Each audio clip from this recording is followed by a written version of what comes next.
Hello বন্ধুরা, welcome back to my channel মৌটুসির daily blog. আজকে আবার একটা রেসিপি নিয়ে চলে এসেছি। আজকে রেসিপিটা খুব সুন্দর, পটলের দোরমা।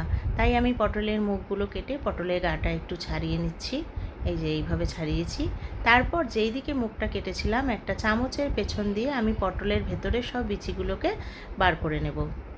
এই যে আমি কিভাবে বার করছি তোমরা দেখো, তোমরাও ঠিক এইভাবেই বার করে নেবে।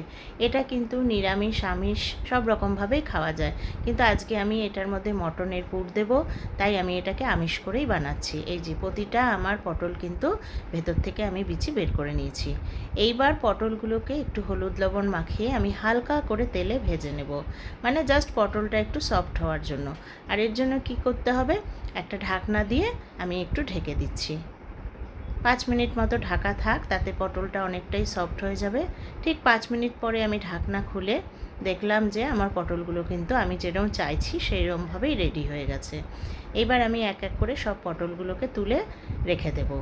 এদিকে কি করতে হবে, পেঁয়াজ কুচিয়ে নিয়েছি, আর পেঁয়াজ রসুন কিছুটা বেটে নেব, আর সঙ্গে পটলের ভেতর থেকে যে বিচিগুলো বের করেছিলাম সেগুলোও বেটে নেব একসাথে। আর এইদিকে আমি মাটনের কিমা নিয়েছি, যেটা খুব ভালো করে ধুয়ে নিয়েছি। এবার কুচনো পেঁয়াজগুলোকে আমি তেলের মধ্যে ভেজে নেব, তাই আমি তেলের মধ্যে কুচনো পেঁয়াজগুলো দিয়ে দিলাম। এর জন্য একটু লবণ আর হলুদও দিয়ে দেবো, তাতে পেঁয়াজগুলো একটু নরম হয়ে যাবে।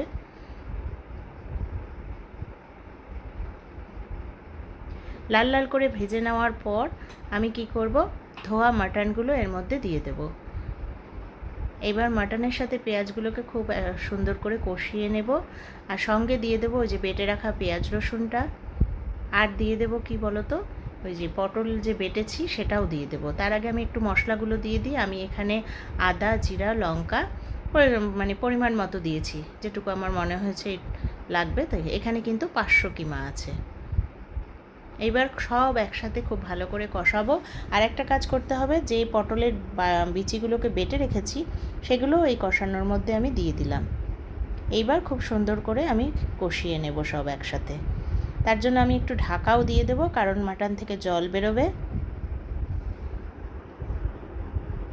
এবার কিছুক্ষণ পর, মানে এই ধরো 10 মিনিট পর আমি দেখছি যে প্রচুর জল বেরিয়েছে। এইবার জলটাকে শুকানো অবধি আমাকে ওয়েট করতে হবে।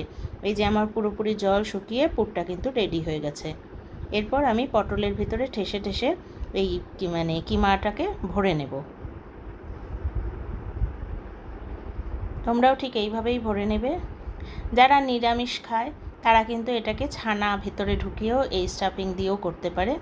আমি আজকে তো বলছি যে মাটন দিয়েই করব। এই যে সবকটা পটলের ভেতর পুর ঢুকানো আমার হয়ে গেছে।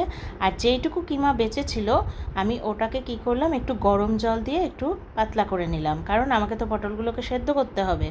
এইবার আমি ভেজে রাখা পুর ভরা পটলগুলোকে এই ঝোলটার মধ্যে দিয়ে দিলাম। এবার ফুটে গেছে বন্ধুরা, আমি একটু গরম মশলা দিয়ে দিয়েছি। এই যে একদম রেডি। তারপর আমি তোমাদেরকে সার্ভ করে দেখাচ্ছি যে আমার পটলের দোরমাটা কেমন হয়েছে। এটা কিন্তু খেতে ভীষণ ভালো হয়, অবশ্যই তোমরা ট্রাই করবে। আর দেখো তো বন্ধুরা কেমন হয়েছে। এরকম সুন্দর সুন্দর রেসিপি যদি পেতে হয় আমার চ্যানেলটাকে সাবস্ক্রাইব করো, লাইক দিও, আর আমার পাশে থেকো। টাটা বন্ধুরা।